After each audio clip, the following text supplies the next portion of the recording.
Good day, everyone, especially to our instructor, Mr. Anthony Gamale. Sir, good day, sir. I I am Eugene Leon, taking Criminology third year, Section A. So this day, I tackle about the Chapter 22, which is the scene of the crime operation, or Soco. So, before we proceed, first, we should determine the crime scene. So, crime scene defined as an area or vicinity of occurrence of physical evidences. So, next, crime scene investigation. So, crime scene investigation is the conduct of processes, more particularly the recognition, search, handling, and preservation and documentation of physical evidence to include the identification and interview of witnesses and the arrest of suspect at the crime scene. So what is the purpose of a crime scene search? So first, to systematically look for physical evidences that may prove useful in establishing that a crime has been committed. Next is to determine what method of operation the perpetrator may have used. So let's back to the crime scene. So, what constitutes a crime scene? So, the crime scene can be understood to include all areas in which the criminal, any possible victim, and any eyewitnesses moved during the time that crime was committed. In some crimes, however, the crime scene may actually comprise several different sizes. So, example of this illustrative case. So, one evening, a young girl was forcibly abducted from her bedroom. She was then transported by car to a small hut in an isolated place. Then and there, she was willfully, feloniously, and intentionally sexually assaulted. Subsequently, the abductor shot her to death, and then the former carried the body into the woods, where buried it in a shallow grave. So what are the location in the given example of the constitute crime case? So first is bedroom, second is the car, third is the small hut, fourth is the area ground or the grave. So, crime scene investigation. So, crime scene investigation, we have the first responder. So, first responder is any police officer who first arrives at the same or the crime scene and shall endeavor to protect and secure the crime scene. The first responder must be able to properly preserve the crime scene in order to get maximum scientific information that will help in the successful prosecution of the perpetrator of the crime. So the first responder must do the following upon arrival at the crime scene. So, first is cordon off the crime scene with whatever available materials like police line, if available. If available, may use ropes, straws, or human barricade. So next is evacuate injured persons to the nearest hospital. So the injured person must evacuate directly to the nearest hospital to avoid death. So next is prepare to take the dying declaration of severely injured person if any. So direct declaration of dying person when when they're on the crime scene area. So next is prevent entry, exit of persons within the cordon area. So prevent any intruders to to to enter the crime scene area or to exit any perpetrator of the crime scene. So next is prepare to brief the investigation of the situation upon their arrival. So prepare the investigator for the arrival of the other officer of the crime scene. So next is crime scene analysis or crime scene response. Crime scene analysis or crime scene response is much more than processing, searching, and documenting like notes, photos, sketches, and certainly more than packaging or collecting and tagging or the preserving evidences. Crime scene analysis is a slow, methodical, systematic, and orderly process of collecting physical evidences based on proper recognition and collection to be processed in the laboratory by forensic examiners to uncover significant clues from them. So next is crime laboratories. Do not solve crime.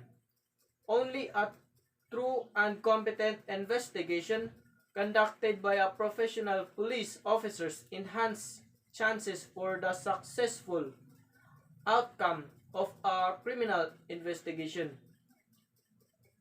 If the investigator cannot recognize or preserve physical evidence, no sophisticated machine in the laboratory or technical expertise can save the situation.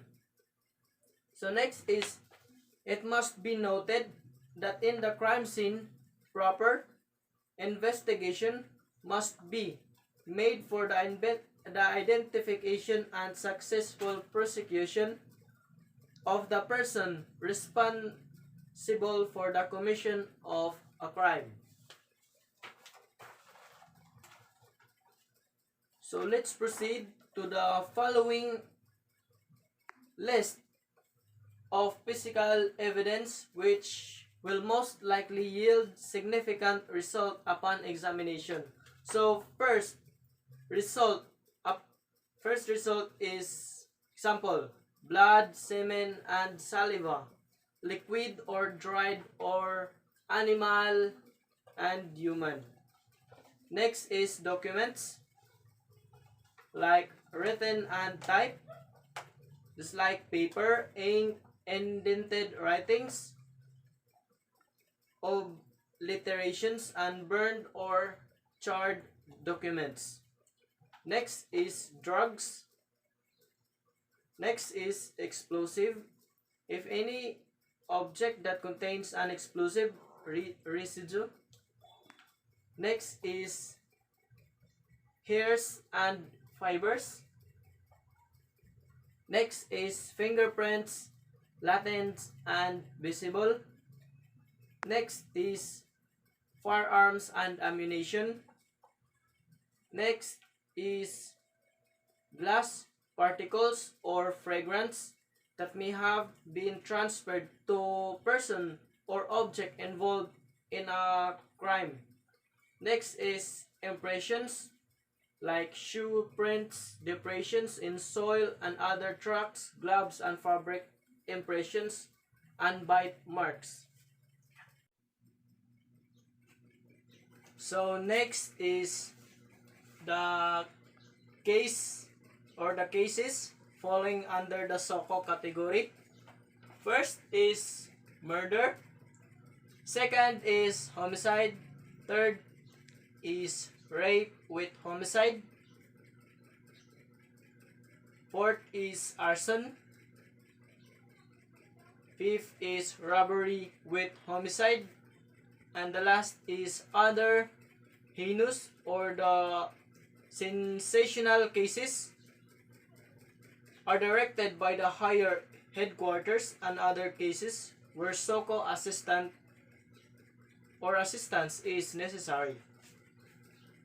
So next is the composition of the Soco team. So first we have the team leader. Next is the driver or the evidence custodian. Next is the Soco specialist or the technicians. And also we have a health officer. Next is the crime photographer. And next is the sketcher or the measurer officer, or next is the forensic chemical officer. So basic Soco equipment materials. So we have the first is the police line. Next is the measuring device, or example ruler and measuring tape.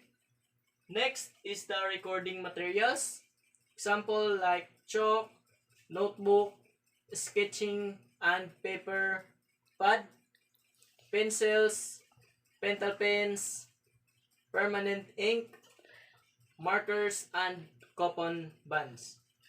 Next we have SLR camera with film. Next we have the video camera. Next we have the tape recorder. Next is evidence collection kit, and also we have compass. Next is searchlight with battery charger. Next is the evidence tags, markers,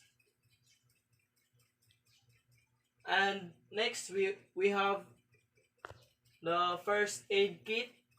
Next we have the paper bags, all sizes, and next we have the stylus. Next we have the vernier caliper. Next we have the micrometer. Next is the paraffin wax. Next is the Soco form or the scene of the crime operation form and crime lab request form. Next we have gloves, and next we have the gauze, and also we have the fingerprint card and black and white latent lifting card for the fingerprint. And next we have the eraser, and also we have the stapler with extra staple wire, and next is the kit board. So this is the basic Soco equipment materials, but that is the basic equipments for the crime scene of the crime operation materials or equipment. Next is we have the scene of the crime operation tools. So what this is for? So first is the flashlights. Next is the scissors. Next is knife or the heavy duty and folding knives. Example of this is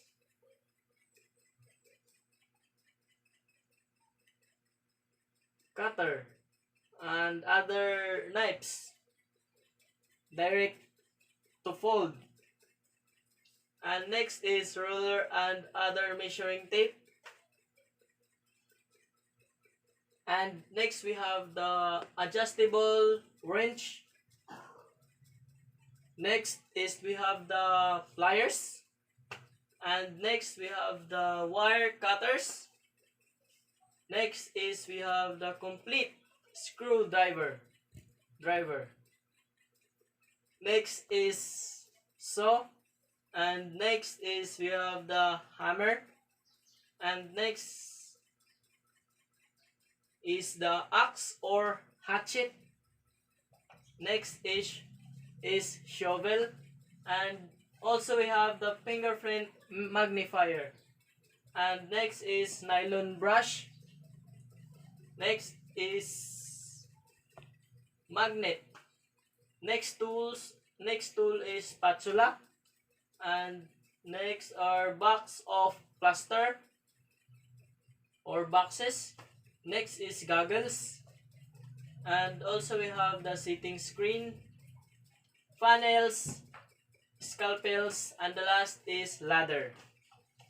So this is the basic equipment for the Soco team, and this is the Soco tools. And let's proceed to the evidence container or the preparation. So we have the basic equipments. So basic equipments of the Soco team is the police line. Next is the marker. Next is camera with film. Next is evidence collection kit. And next is video camera and tape recorder. Next is measuring device. So example of this is ruler and measuring tape, and flashlight, hand gloves, mask, eye goggles, and hairnet. So next is we have the recording materials like chalk, bond paper, pencils, clipboard, and pintel pens. So before we proceed, so evidence containers for the Soco team is first is glass vials, next is absorbent cottons, and next is cardboard boxes, next is paper bags and string tags, next is plastic balloons, and the last is evidence tape. So this is the equipment, tools, and the basic equipments for the preparation of the crime scene or the Soco team. So let's proceed to the approaching the crime scene. So always be alert, make permanent notes as to possible entry and exit points of the perpetrator. So always alert that taking notes of the crime scene areas, and crime scene investigation proper.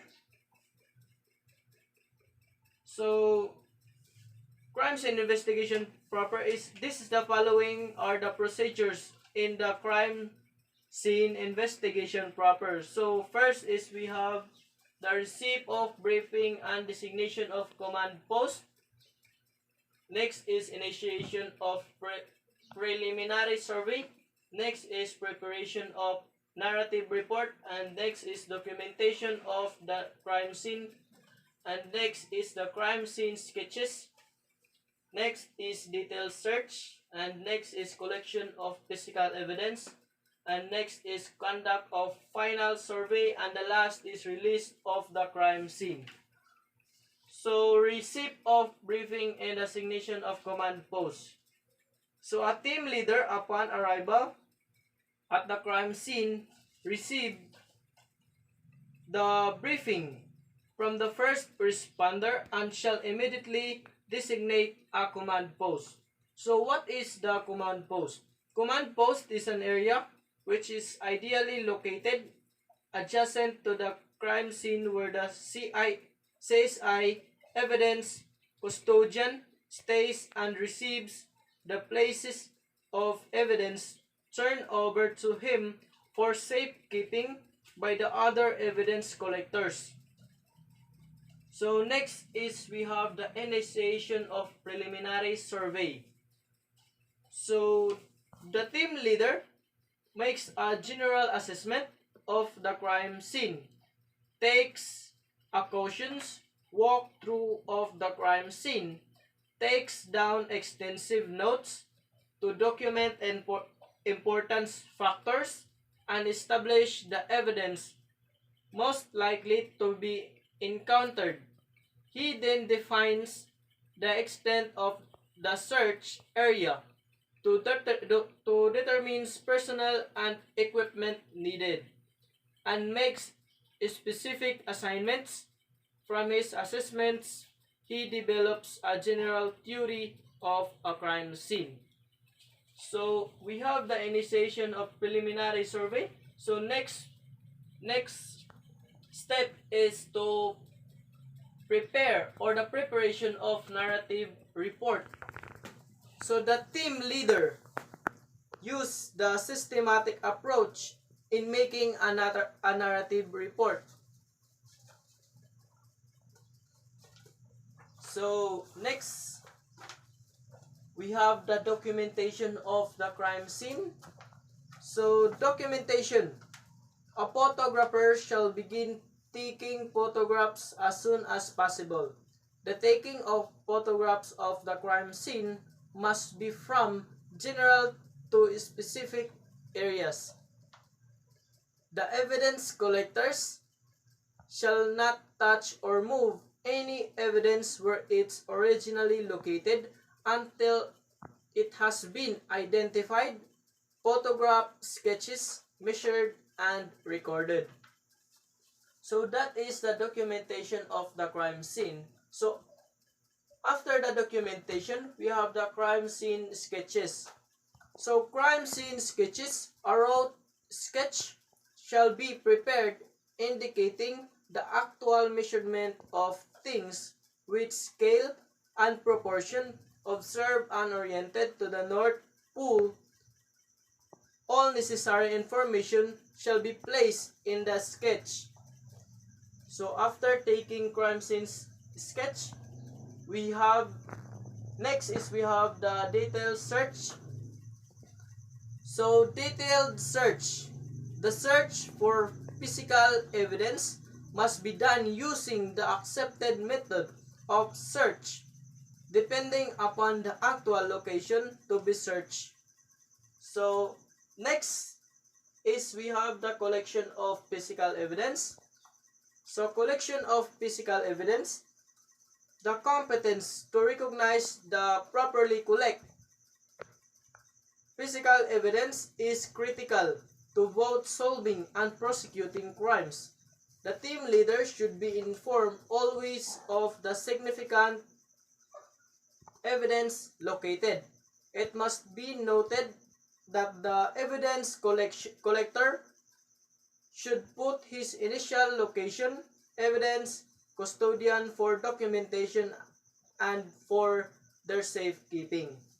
So next for the collection of the physical evidence, so next is we have the conduct of final survey. So conduct of final survey. The team leader shall make a final review or the final survey of the crime scene to determine whether or not the processing has been completed. So next, for the conduct of final survey, next is we have the release of the crime scene. So release of the crime scene, the release of the crime scene shall be done if the investigator is satisfied that the pieces of evidence have been recovered. However, the investigator must evaluate the items recovered from the result of interrogation of the suspects and the interview of the witnesses. It must be noted that upon formal release of the crime scene to the proper authority, a warrant is already required for his re-entry of the crime scene. So these are the following of procedures of the crime scene investigation proper. So let's proceed to the crime scene photography. So what is the purpose of the crime scene photography? So the purpose of crime scene photography is taking photographs of the crime scene is to create an accurate, objective, visual report of the crime scene before any physical evidence is moved or removed from its original location. So next is we have the guidelines for taking photographs of a crime scene. So during the conduct of the crime scene operation, the basic of photographs of the crime scene should be taken as soon as possible before the start of note-taking, sketching, and searching for physical evidence is useful. So it must be noted that the photograph should illustrate the original uncontaminated condition of the crime scene. So when you take any photographs, it should be original to uncontaminate condition for the processing through the prosecution. So next is we have the photographs should be taken of the crime scene. Photographs should only taken at the crime scene. No investigator or any police personnel should be photographed on the crime scene. The photographs must form an organized sequence and show all relevant location and object. The crime scene photographs must progress from general to specific. So the importance of taking photographs, it should be from the object and the data that that that they gathered through the crime scene, and not taking any pictures like police officers and other relevant pictures through the crime scene. So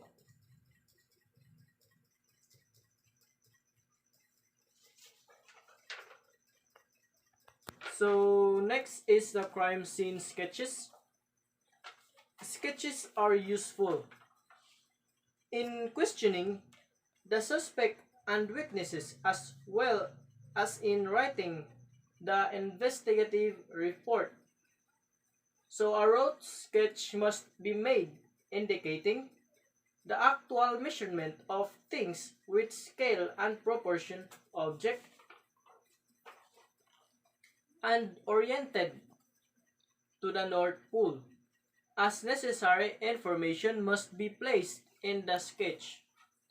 So sketching are excellent companions to photographs. Where photographs provide exact details, sketches gives accurate information about the placement of object, and they show relationship and distance between things. So sketches are very useful. So we have the sketches and the object to have the relationship between their distance and things, which be how to use and to commit it to a crime. So that is the sketches are useful. through the crime scene. So, note-taking. So, note-taking must be constant activity throughout the processing of the crime scene. So, note must include the details written description of the crime scene with location or physical evidence received. So, next is the time when the physical evidence was discovered. So, first is detailed written description of the crime scene with location or physical evidence received. So, detailed written, always be details that the officer written any of the crime scene report and its location for the direct or the accurate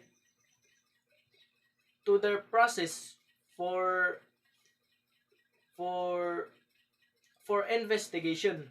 So next is the time when the physical evidence was discovered. So time is very important. So by taking the physical evidences discovered, we should we should we should write a time on it. So next is the person who discovered and collect the physical evidences. So the one who discovered the physical evidences or the one who collected the evidence should write a person. Example, I am the one who collect the physical evidence, and my name will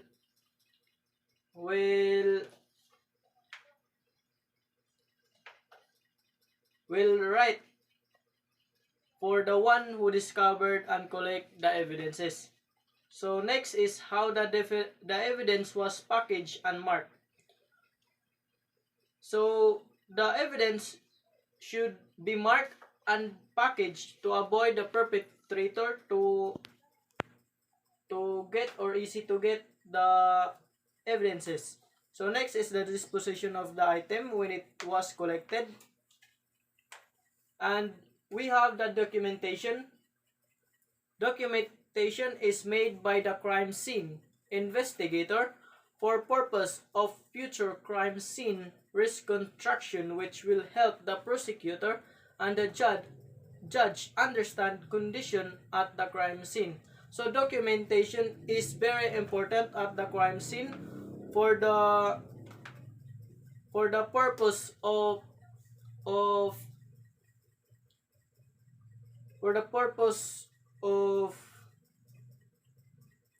constant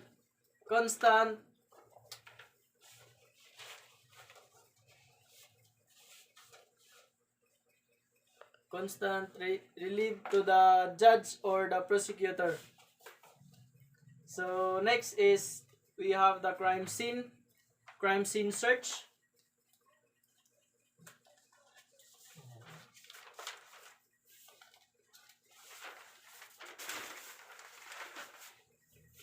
So next is we have the crime scene search.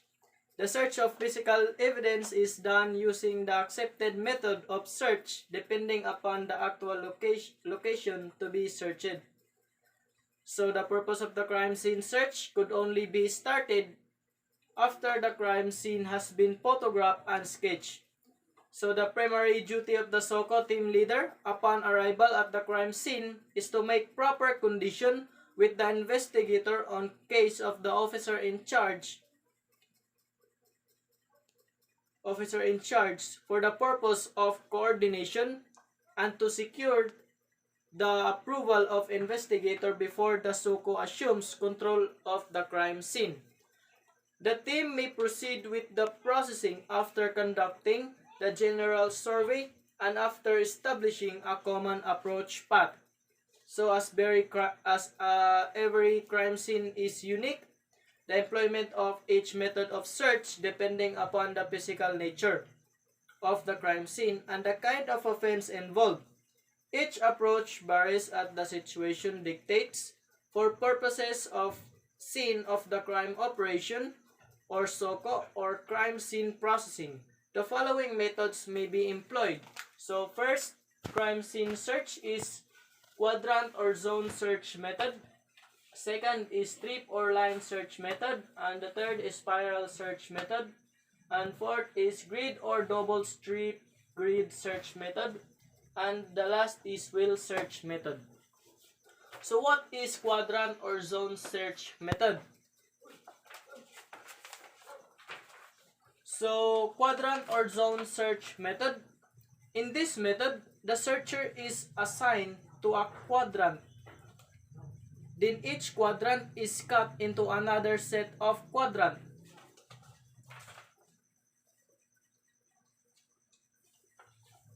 So this is the example of the quadrant or zone search method. So next is we have the strip or line search method. So strip or line search method. In this method, the area is blocked out in the form of a rectangle as a searcher proceeds slowly at the same pace along path parallel to one side of the rectangle.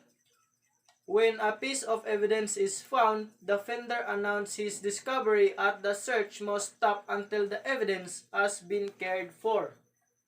A photographer is called if necessary. The evidence is collected and tagged and the search process at given signal. At the end of the rectangle, and searcher turns and proceed along new line and show in the above illustration. So strip or line search method. This search method is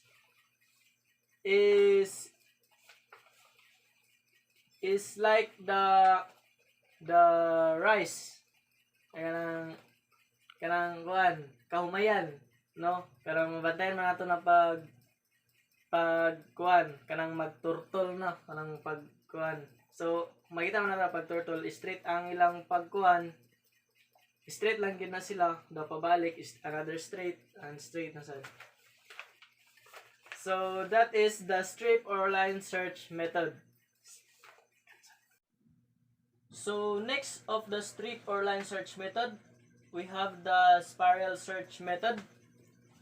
So in this method, the searcher follow each other along the path of the spiral, beginning of the outside and spiraling in towards the center. So this spiral search method is just like a fingerprint. So when we say fingerprint, we have a core. So starting with the core and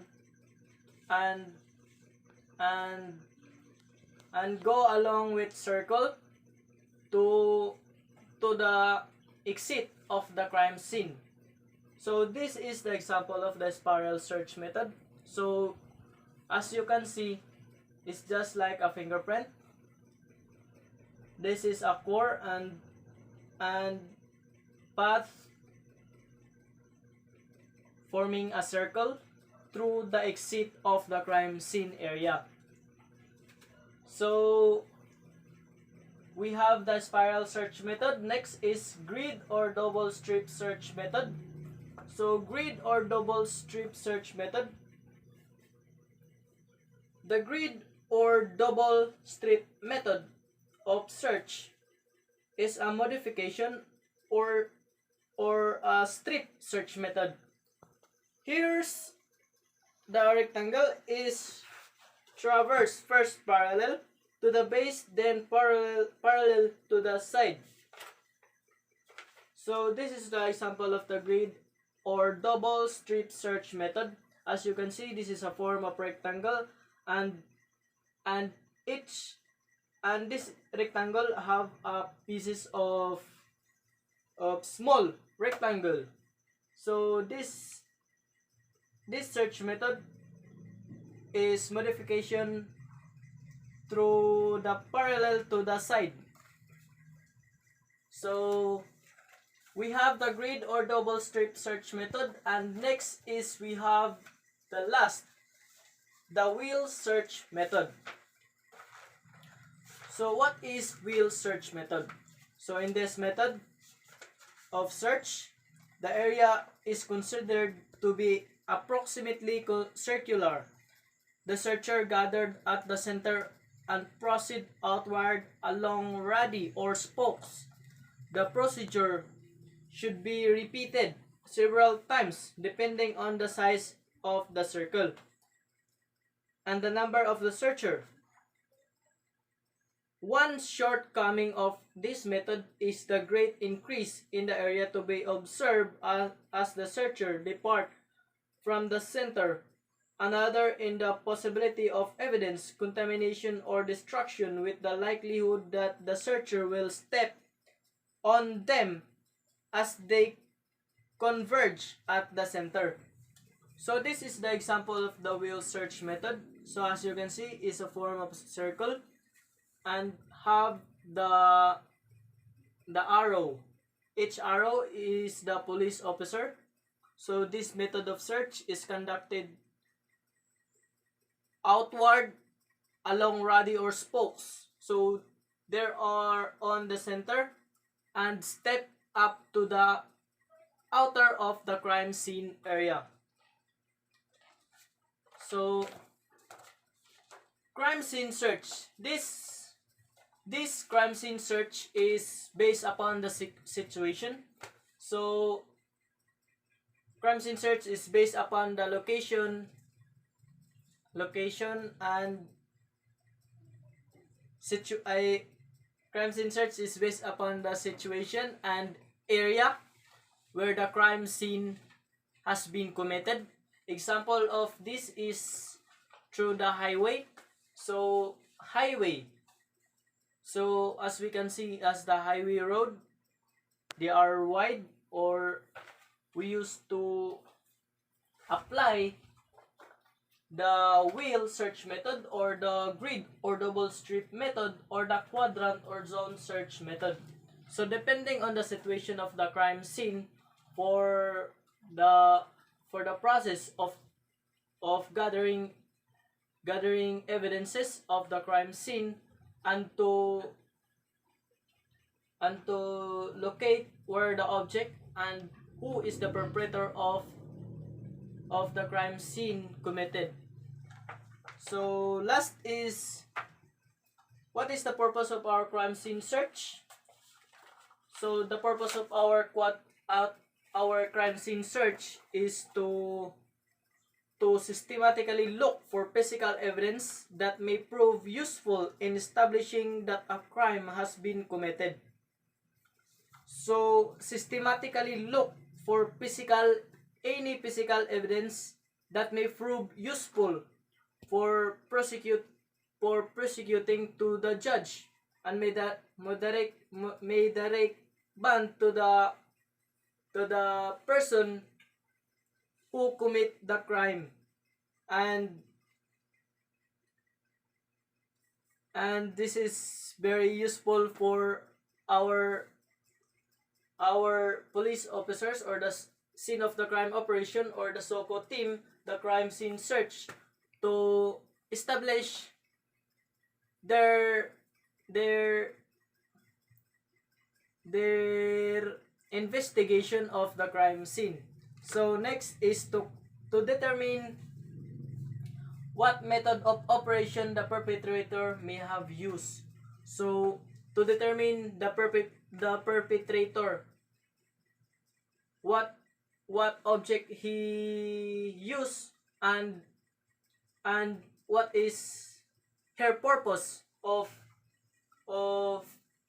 making a crime, and to gather any evidences of our officers or the authority to the crime scene areas. So this is for today.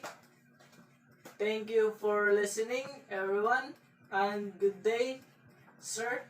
Thank you and God bless.